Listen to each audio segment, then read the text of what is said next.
찬송가 363장 함께 찬송하도록 하겠습니다. 찬송가 363장입니다.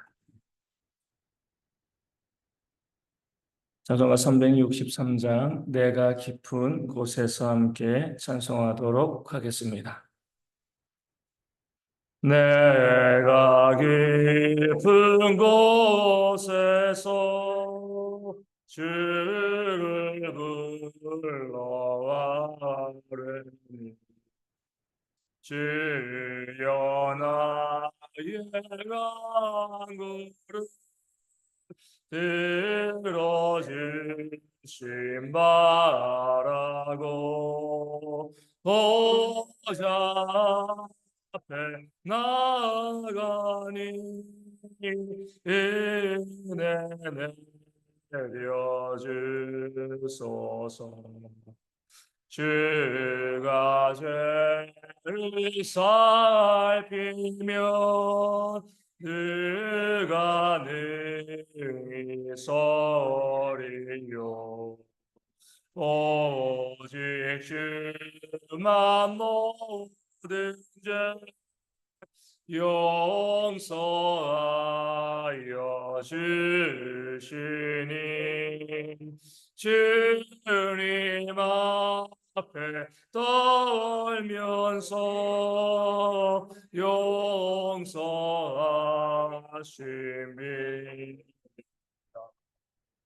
파수꾼이 새벽에 기다리고 말하리 나의 영혼 주님만 간절하게 바라네. 이스라엘 백성아 주를 바라보아 주의 크신 은혜와 그의 능력 바라 주의 깊은 은총에 우리 구원이 있으니 변함없는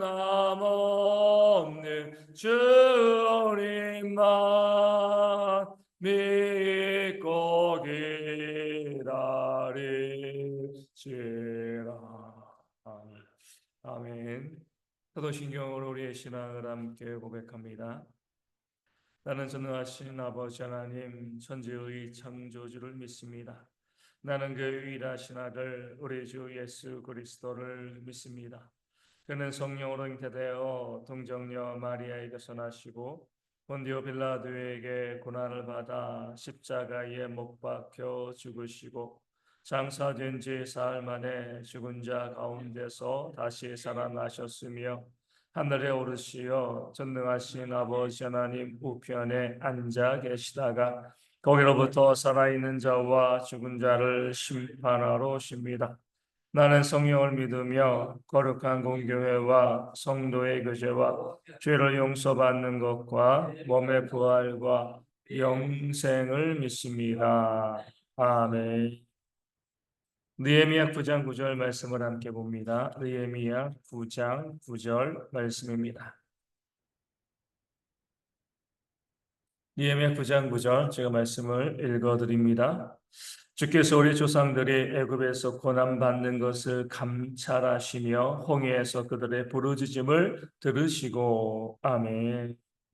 하나님께서 우리 조상들 이스라엘 조상들이 애굽에서 고난받고 있는 것을 감찰하셨다라고 말씀하고 있습니다.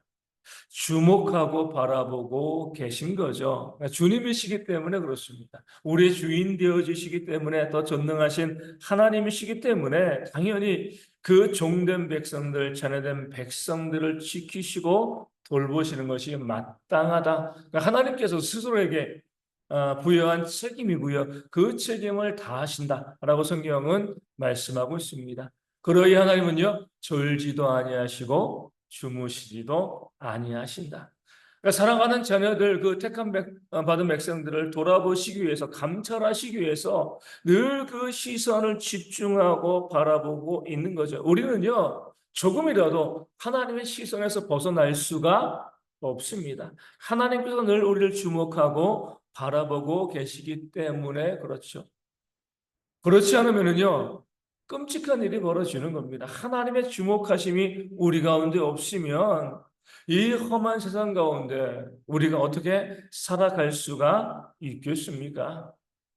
얼마 전 중국에서 정말 너무나 기가 막히고 안타까운 그런 사건이 하나 벌어졌습니다. 아마 올해 3월 달이었던 것 같아요. 어린 손자가 하나 있었고요. 그 옆에는 이제 이 할아버지가 이 의자에 앉아 있었습니다. 아마 이제 손자가 어리니까 늘 보호자가 이제 바라보고 지켜보는 사람이 있어야 되니까 이 할아버지가 이제 그 아이를 지켜보기 위해서 그 자리에 아이와 함께 있었던 거예요. 아이가 장난감을 가지고 놀다가 그 장난감이 흙이 묻어가지고 이제 씻으려고 하는데 집에 가서 씻어도 되고요. 어떻게든 이제 씻어야 되는 건데 그 씻기 위해서 이제 할아버지한테 내가 이 장난감을 좀 씻으려고 한다. 이제 나랑 같이 이제 씻으러 가자. 이렇게 이제 할아버지에게 아이가 요청을 한 것 같아요. CCTV에 다 찍혀 있습니다. 그러니까 뭐라고 이야기했는지는 잘 들리지 않지만 할아버지에게 요청한 걸 자꾸 부르는 거예요. 근데 그 할아버지가 뭐라고 있었냐면 그 의자에 앉아가지고 핸드폰만 보고 있는 거예요. 동영상만 보고 있는 겁니다. 그 손자가 계속 부르고 불러도 전혀 반응을 하지 않는 거예요. 할아버지로서 마땅히 그 손자를 지켜야 되고 주목하고 있어야 되고 손자가 이렇게 하지 저렇게 하자 하면 되든 안 되든 어찌됐건 그 손자를 지켜보고 있어야 되는데 손자가 부르고 또 부르고 또 부르고 해도요 전혀 신경 쓰지 않고요 핸드폰만 들여다보고 있는 겁니다. 그러니까 손자가 그 장난감을 가지고 어디로 가는 거예요. 또 가면서 또 불러요. 근데 돌아보지도 않아요. 그 손자가 그 장난감을 씻으러 강에 갔습니다. 빠져 죽었습니다. 당연히 그 할아버지로서 그 손자와 같이 있었던 것은요, 그 손자를 주목하고 지켜보는 거죠. 그 아이의 안전을 지키는 겁니다. 그럼에도 불구하고요, 전혀 쳐다보지 아니하고 핸드폰 동영상만 바라보고 있다가 그 손자가 목숨을 잃은 겁니다. 얼마나 가족들이 기가 막히고 또 본인 자신이 얼마나 또 이 자책이 되었겠습니까? 지켜보지 않으면요, 이런 일이 벌어질 수밖에 없습니다. 우리가 살고 있는 세상이 그러잖아요.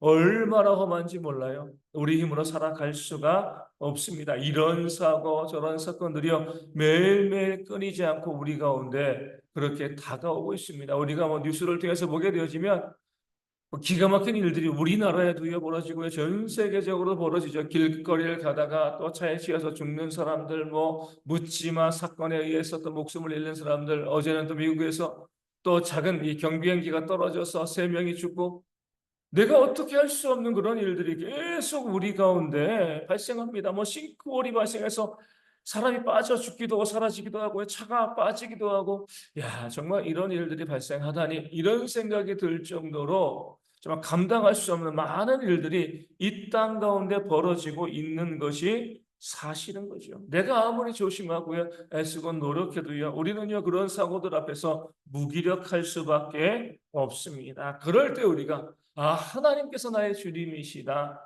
나를 지으시고 나를 창조하신 그 하나님이시다. 늘 나를 감찰하시고 나를 주목하시고 나와 함께 하신다. 이 사실 우리 가운데 얼마나 큰 위로가 되어지는지 모릅니다. 나를 지켜 나와 함께 될 나의 보호자는요, 사람이기 때문에 나를 보지 못할 때가 있습니다. 내가 넘어지고 쓰러질 때에 내 곁에 없을 수도 있는 거죠. 그러나 하나님께서는요, 항상 우리 곁에 계시면서 우리를 지키시고요, 우리를 보호하시고 우리를 인도하신다. 그 사실을 우리가 알게 되었을 때에 이 험한 세상을 살아가면서 우리가 마음에 큰 위로와 힘을 얻게 되어집니다. 아무도 나에게 신경 쓰지 않아. 아무도 내게 관심 갖지 않아. 이렇게 생각할 수도 있죠. 세상이 험하고 너무나 자기들만 생각하니까. 그러나 우리가 기억하셔야 될 것은 그럼에도 하나님은 우리를 지금 지켜보시고요. 그 따뜻한 눈길로 우리를 바라보고 계신다. 그 사실을 기억하고요.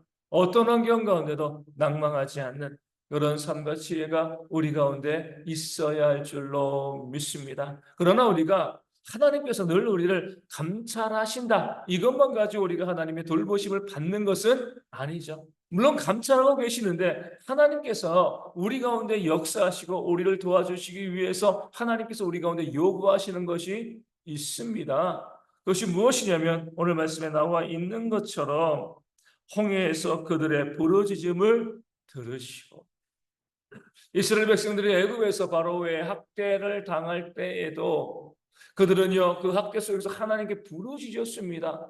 하나님이 다 보고 계셨죠. 그들이 얼마나 힘든가, 얼마나 어려운가 하나님께서 다 보고 다 알고 계셨습니다. 하지만 그들이 부르짖을 때까지 하나님께서는 기다리고 계신 거예요.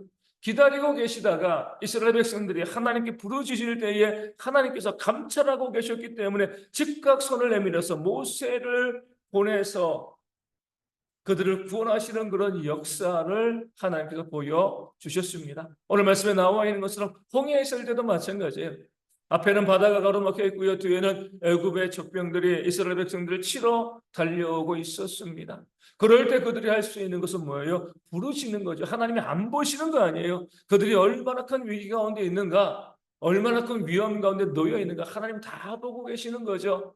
하지만 하나님께서는요 그런 상황을 감찰하고 계시지만 이스라엘 백성들이 하나님께 부르짖을 때 주여 우리를 도우소서, 우리가 지금 이런 어려움 가운데, 이런 문제 가운데, 이런 아픔 가운데 빠져 있습니다 라고 이야기하면서 하나님께 부르짖을 때 그 부르짖음을 들으시고 하나님께서 역사하시는 줄로 믿습니다. 이것이 바로 우리가 기도해야 될 그런 이유가 되어지는 거죠. 우리가 기도할 때, 부르짖을 때, 간절히 주님께 나아갈 때 하나님께서 들으시고 우리 가운데 역사하시는 거예요. 우리 이제 그렇게 생각합니다. 우리 감찰하고 계시니까 하나님께서 뭐 우리가 부르짖지 않아도 그냥 우리 도와주시지 않을까? 그렇지 않습니다. 내가 부르짖지도 않는데도 하나님께서 다 도와주시고요, 다 역사하시면 우린 교만해질 수밖에 없는 거죠. 내 힘으로, 내 능력으로 내가 다 한 거야, 이런 생각을 할 수밖에 없습니다. 그러하기에 하나님께서는요 우리가 부르짖을 때까지, 간절히 기도할 때까지 우리의 기도를 들으시고 우리가 기도하면 우리를 감찰하고 계시기 때문에 즉각 우리 가운데 나아오셔서 우리 가운데 하나님의 구원의 놀라운 역사를 부어주실 줄로 믿습니다. 하나님 다 알고 계셔, 물론 맞죠. 하지만 여기에 생각이 멈춰 있으면 안 됩니다. 다 알고 계시고요, 다 보고 계시지만 우리가 부르짖어야 하는 겁니다. 그렇기 때문에 우리 성도들은요 이 험한 세상을 살아가면서 우리의 삶을 지키고요, 나의 가정을 지키고 이 교회를 지키고 이 나라를 지키기 위해서 늘 부르짖는, 하나님 다 보고 계시잖아요. 이제 하나님 역사에서 나를 살려주시고 우리의 가정을 살려주시고 이 교회를 부흥케 하시고 이 나라를 회복해 해달라고 기도하고 부르짖는 그런 모습이 우리 가운데 있어야 할 줄로 믿습니다. 그 부르짖음이 있을 때 하나님은요 오늘 말씀에 보여주신 것처럼 반드시 우리 가운데 역사해 주실 줄로 믿습니다. 그 믿음 가지고 지금 내 삶에 어려움이 있으면, 내 가정에 어려움이 있으면, 이 교회를 놓고도요 이 나라에 정말 힘들고 어려운 그런 모습이 있는데 하나님의 돌보심과 보호하심의 역사가 있어서 하나님의 능력 가운데 회복되어지는 그런 우리 가정과 이 교회와 이 나라가 되어질 수 있도록, 무엇보다도 부르짖는 성도 주 앞에 나와서 기도하고 간구하는 주의 백성들이 더욱더 많아질 수 있도록 이 아침 함께 기도하여 주시고요. 그래서 우리 모든 성도들이 하나님의 역사를 경험하며 간증하며 살아가는 그런 모습이 있도록 기도해 주시기를 바라겠습니다. 돌아온 주일날 30주년 기념주일입니다. 모든 성도들이 다 함께 모여서 예배하고요, 또 우리가 초청한 분들도 많이 와서 이 교회를 세우시는 하나님의 은혜에 감사하고 또 이 교회를 위해서 축복하며 기도하는 그런 시간들 모든 순서들이 또 잘 준비되어질 수 있도록 위하여 기도하여 주시고요. 우리 안에 육신의 질병이 있는 분들이 있습니다. 하나님의 회복의 역사가 속히 임할 수 있도록 기도하여 주시고, 삶의 문제와 경제적인 어려움 가운데도 부르짖을 때에 채우시고 회복하시는 하나님의 역사가 있도록 기도하여 주시고요. 우리나라 위정자들 위해서 이 나라가 또 경제적으로 안보로 안정되어질 수 있도록 나라 위해서 기도하여 주시고, 선교지 교회 위해서 우리 작은 개척교회 가운데도 하나님께서 부흥과 회복의 놀라운 역사 부어주시도록 이 아침에 함께 기도하도록 하겠습니다. 주기도문 하시겠습니다. 하늘에 계신 우리 아버지, 아버지의 이름을 거룩하게 하시며 아버지의 나라가 오게 하시며 아버지의 뜻이 하늘에서와 같이 땅에서도 이루어지게 하소서. 오늘 우리에게 일용할 양식을 주시고 우리가 우리에게 잘못한 사람을 용서하여 준 것 같이 우리 죄를 용서하여 주시고 우리를 시험에 빠지지 않게 하시고 악에서 구하소서. 나라와 권능과 영광이 영원히 아버지의 것입니다. 아멘. 기도하겠습니다.